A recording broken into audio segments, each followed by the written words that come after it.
Librairie L'Écuyer, fier partenaire de l'émission Lecture et compagnie.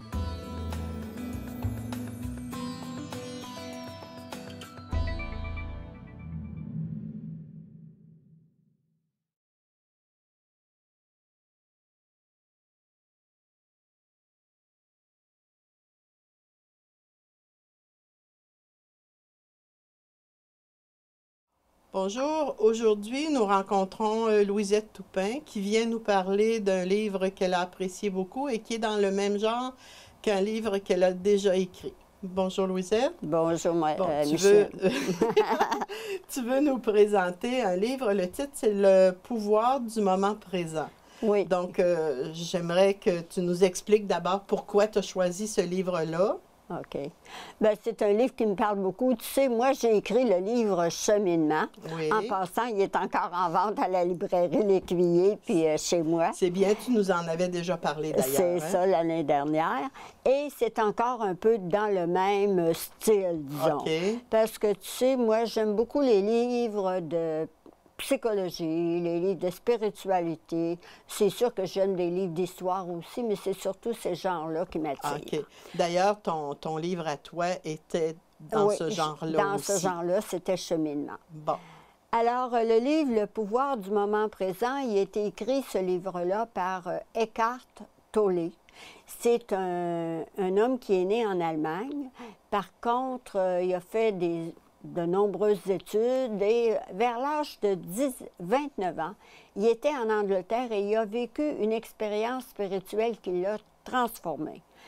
À partir de ça, il s'est mis à écrire et à chercher beaucoup. Aujourd'hui, il vit à Vancouver. Ah, puis oui?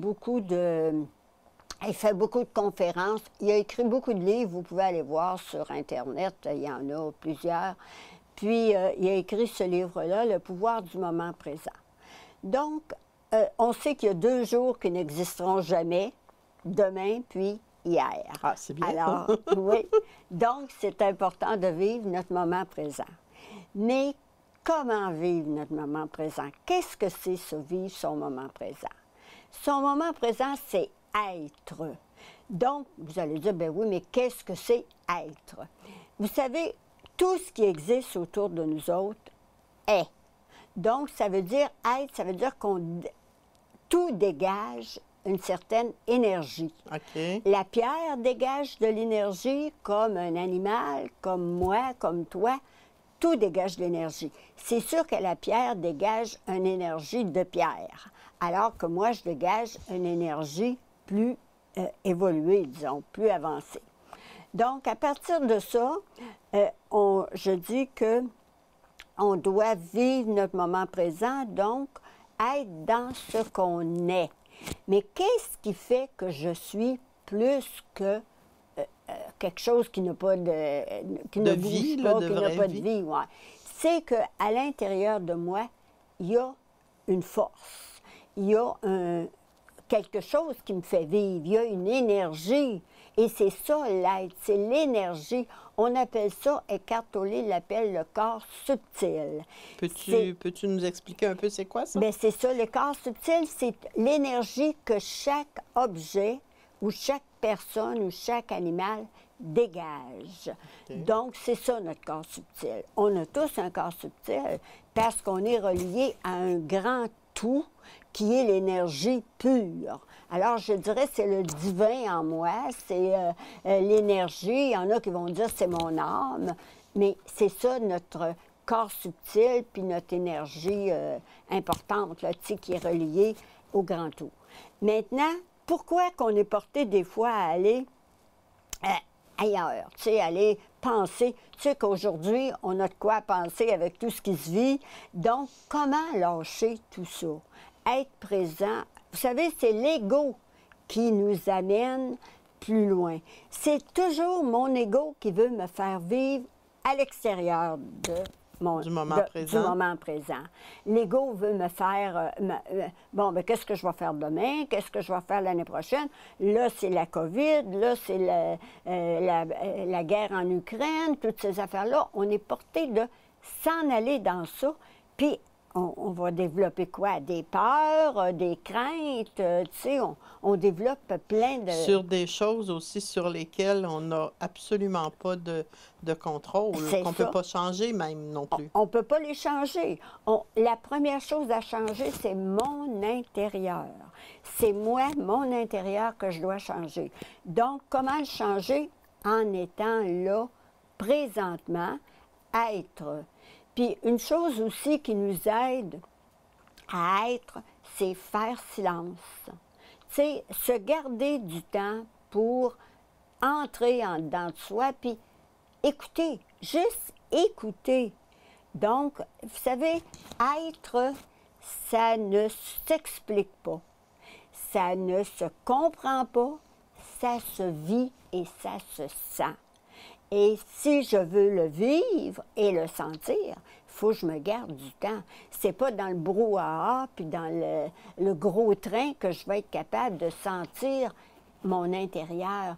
Puis vous savez, à force de faire silence, on vient qu'on ressent quelque chose. On va être capable de s'unir, on va voir quelque chose de beau, on va être capable de sentir. Je donne un exemple, là, c'est pas parce que... Mais mettons, je m'en allais cet hiver, là, puis il venait de neiger. C'était tellement beau, là. Mais j'étais extasiée devant ça, puis je n'étais pas juste extasiée, je le ressentais, là, tu sais. On le sent. C'est ça, être. Ça veut dire ressentir l'énergie que l'autre... Présente aussi, là, au moment actuel. C'est ça. Des fois, ça va être avec un animal. Hein. Tu sais, tu sens là, qu'il est proche de toi. Là, il voudrait... Autant envie de le manger quasiment. Là, tu sais, c'est tellement... On ressent. C'est ça, être. Ça veut dire avoir une communication. C'est un senti. Puis, comme je dis, bien, pour le sentir, il faut prendre du temps. Il faut prendre le temps de s'arrêter, quasiment de relaxer. Oui, oui, oui. Puis de faire méditation un peu. Là. Oui. Tu sais, méditer, c'est important de se garder du temps parce qu'on a... la vie est rapide, hein? Puis tout est... alors, avoir un contact avec le divin qui est en soi. Parce qu'on dit qu'on est ici pour exprimer Dieu. Fait que chacun, on est l'expression du divin, puis on a un message à apporter. Puis souvent, dans le brouhaha du travail, avec les enfants, la famille, on ne s'arrête pas.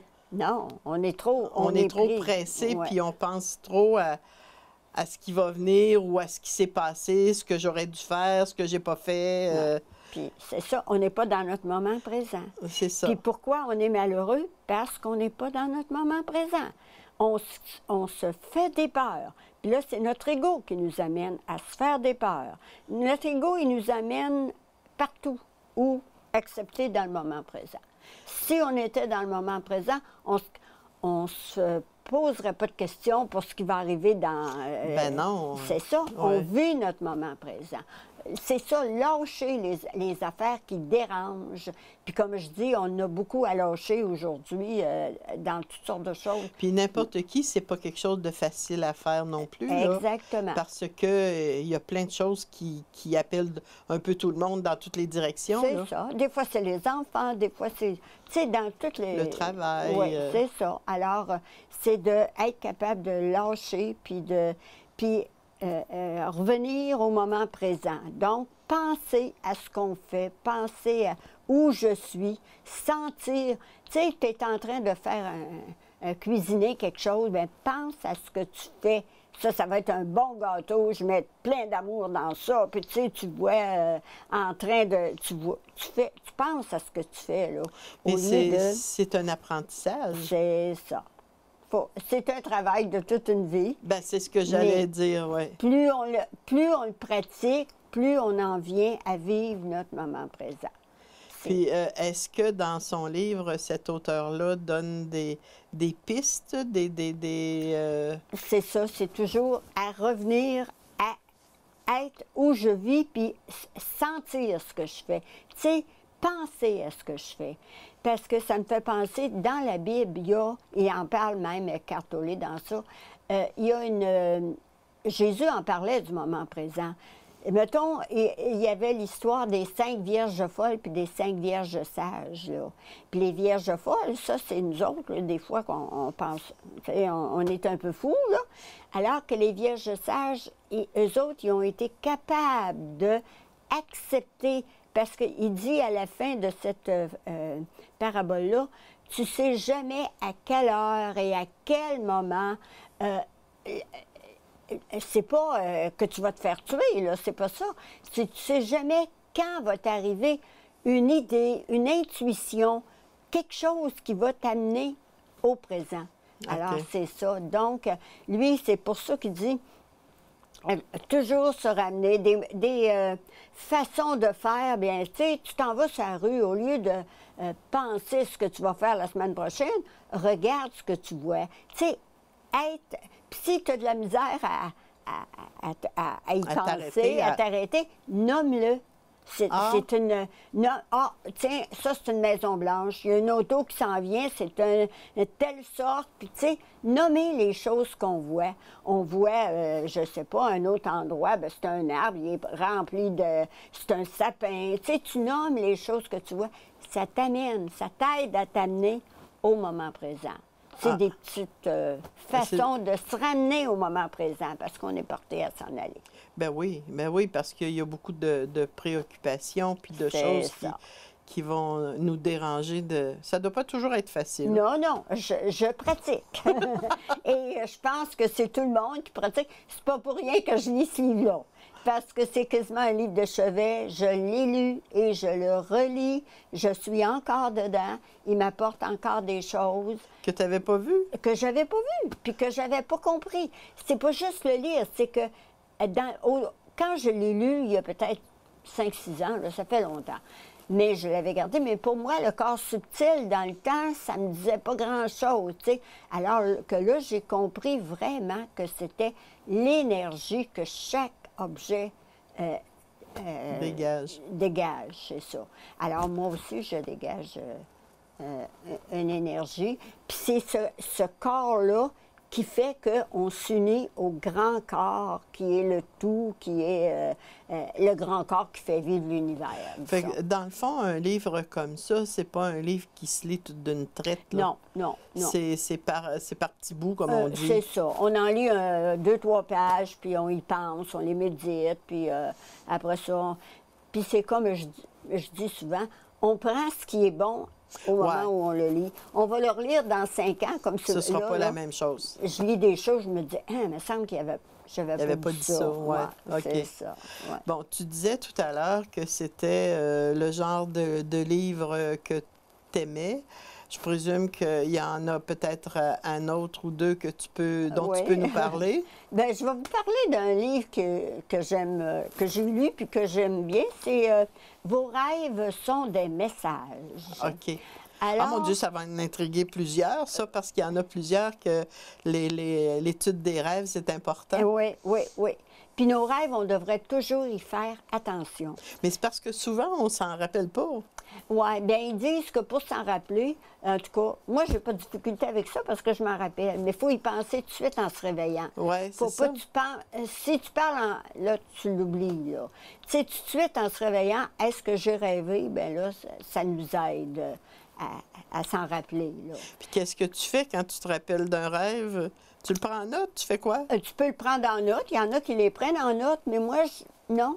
J'essaie de l'analyser, tu sais. Ah, OK. Parce que mon rêve, il est un message. Ça, c'est notre subconscient qui nous parle, par les rêves. Bon, il nous parle de différentes manières, c'est vrai. C'est sûr que les rêves n'ont pas tous la même importance. Bon, il y a des rêves qui vont être des rêves prémonitoires. Ça, c'est pas tout le monde qui en font, là, tu sais, c'est rare. Ouais. Bon, il y a des rêves qui vont être des rêves de compensation. Ça, je donne un exemple. Mettons, une personne, elle a arrêté de fumer. ça va arriver qu'elle va rêver, qu'elle Qu'elle est fume en train dans de son dire. rêve. Elle se contente. compense, c'est ça. Une personne, mettons, qui se prive de quelque chose, sans suivre une diète, mettons, elle se prive de quelque chose, elle va y rêver. en manger dans son rêve. Elle va en manger dans son rêve. Pas toujours, mais ça arrive souvent. OK. Tu sais, souvent se demander, c'est quoi que je compense quand je rêve à ça. OK. Après ça, il y a les rêves de la vie courante. On a vécu quelque chose dans la journée qui nous a secoué un peu. Ouais. Ça se peut qu'on rêve à quelque chose qui va toucher à ça, mais différemment. Ça va être ou pire ou mieux. Tu sais, Que la situation qu'on a vécue ouais. vraiment? Là? Oui, OK. on l'a vécu. On a vécu une situation qui nous a Marqué en dedans. Bien, on va rêver quelque chose, mais c'est être en plus ou en mieux. Tu sais, OK. Comment tu appelles ça, ceux-là?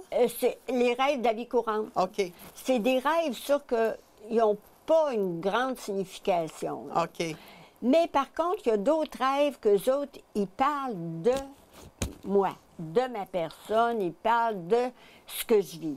Supposons que, je dirais, tu rêves que tu retournes souvent à ton enfance. OK. Bien, ça veut dire que ton enfance t'a marqué, puis qu'il y a encore des choses de ton enfance qui C'est n'ont pas pas été réglé. réglées. Ouais.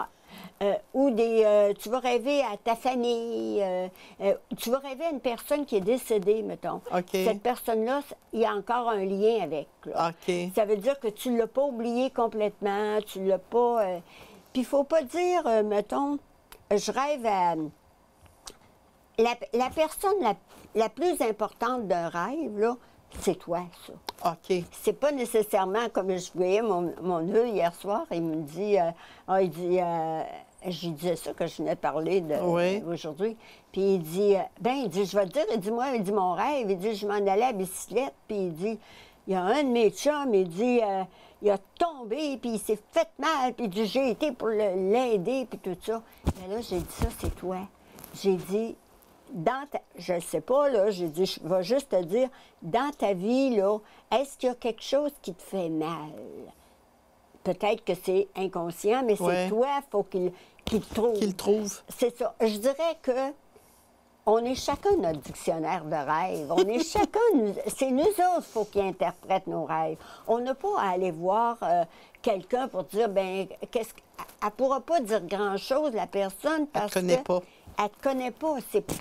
C'est ta vie, c'est toi qui interprètes ton rêve d'après ce que tu as vécu, d'après ton subconscient. Mais ça ne doit pas être facile à faire, ça, interpréter soi-même ses rêves quand on ne sait pas trop comment se diriger, je sais pas. Moi, ce livre-là, je me dirais, que je dis, là, vos rêves sont des messages, ça, je dirais, ça nous donne des bonnes pistes. Ah, OK. Parce que je dis, moi, les rêves là, qu'ils vont dire, ils vont appeler ça un dictionnaire des rêves. Oui, là. oui, on a déjà vu ça, là, tout le monde. Ça vaut pas grand-chose. Ça doit Parce pas. que, tu sais, tu rêves à telle affaire, tu rêves à un ours, ça veut dire que tu as un ennemi qui est caché. Pas vrai, ça. Ah, OK.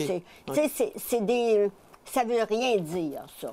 Alors que si, mettons, je vais vous dire, moi, je rêve à la mort. Bon, la mort, ça, c'est mon subconscient qui me parle. Donc, ça veut dire, ça, c'est beau, c'est bon, rêver à la mort. Parce que ça veut dire qu'il y a quelque chose en dedans de moi qui est en train de disparaître, qui est en train de mourir, qui est en train de... C'est ça, je m'améliore. Parce que quoi qui meurt, là.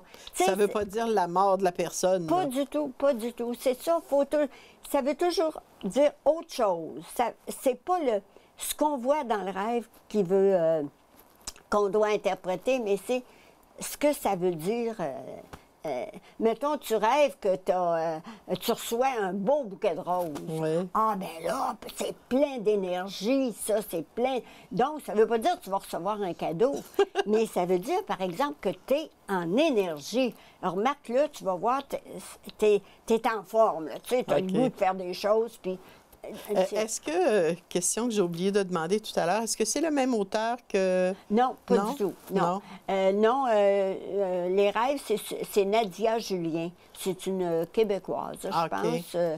Elle fait beaucoup de livres aussi d'ésotérisme et des choses comme ça. Ah, OK. Donc, pour elle, c'est vraiment, je trouve, en tout cas, que ce livre-là, il parle vraiment de notre subconscient. Tu vas rêver, mettons, je sais pas, moi, tu tombes, t'es haut, là, ouais, tu sais, ouais. puis tu tombes à terre. Ben Ouais. là, c'est parce que peut-être que tu t'étais enorgueilli d'une situation Fixé quelconque, trop haut, tu te ouais. fixais, là, t'étais bien haut, bien là, c'est le temps que tu reviennes en bas. Tu sais? Les pieds sur terre. C'est ça, exactement. Tu sais, ça nous parle comme ça, un OK, rêve. OK. C'est de l'interpréter, je dirais. De l'interpréter et de le comprendre. Oui, comprendre un peu en rapport à notre Avec vie. soi. Avec soi, c'est toujours avec notre vie, là, c'est ça. Donc, c'est à peu près ça, là, le livre de... Bon, ben en tout cas, c'est très intéressant. Je te remercie de ta participation, puis surtout d'avoir communiqué ça aux gens. Probablement que ça risque fort de les intéresser, surtout dans leur quotidien. Je te remercie. À la prochaine fois. Ça me fait plaisir. Puis n'oubliez pas, si vous avez besoin d'un bon livre là, pour Cheminement est encore en vente à la librairie L'Écuyer, puis chez moi, au 338-4294. Auteur Louisette Toupin. C'est ça. Merci. Au revoir. Bonjour.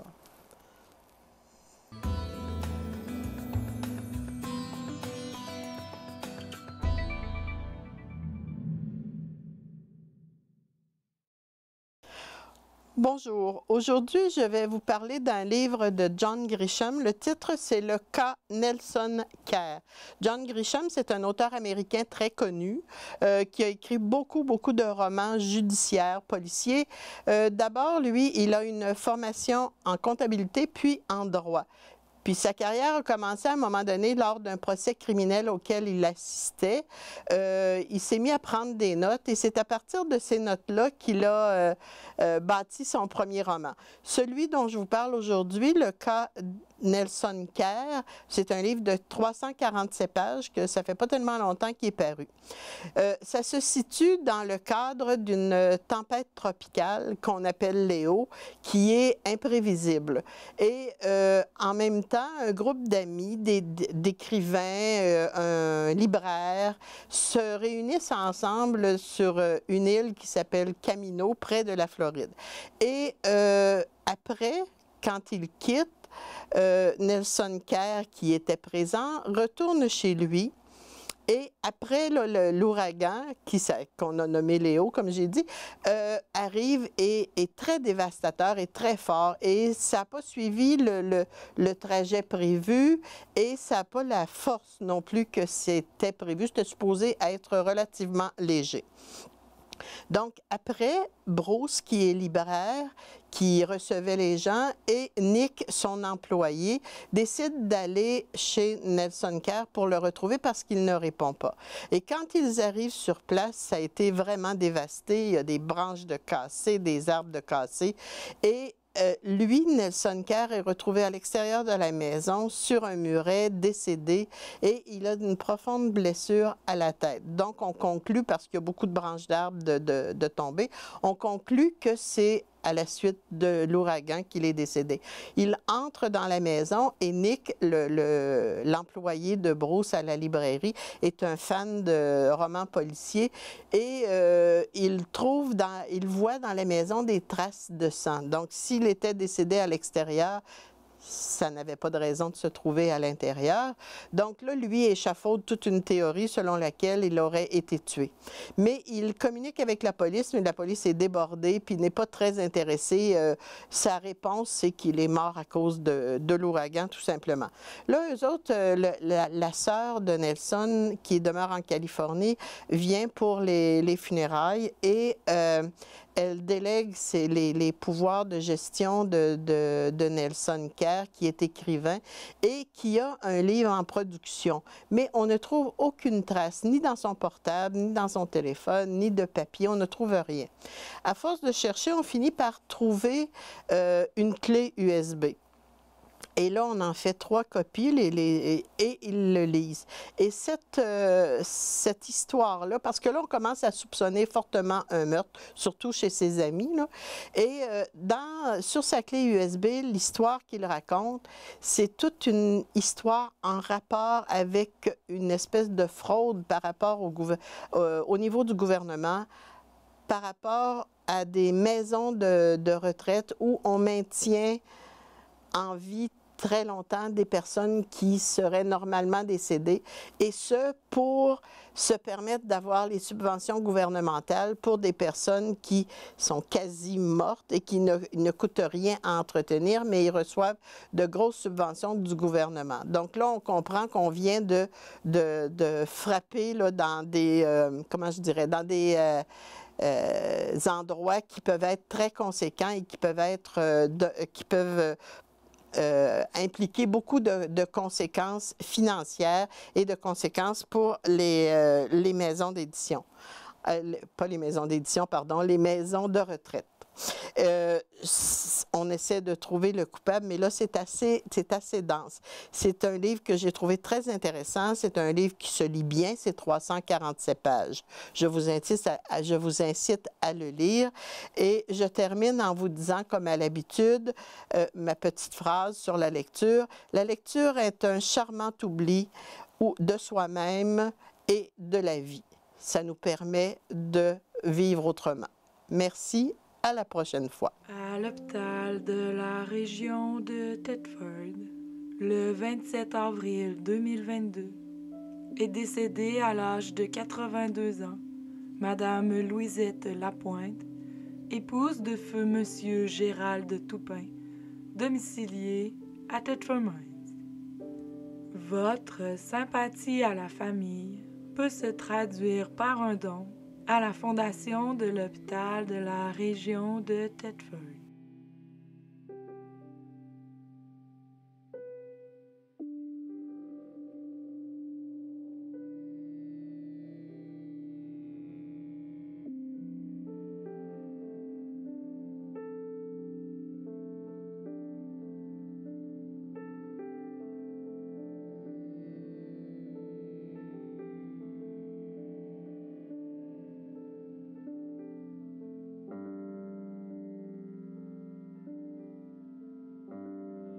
Vous pourrez offrir vos condoléances à la famille le samedi 9 juillet de midi à 13h30 au centre funéraire Gamachinado.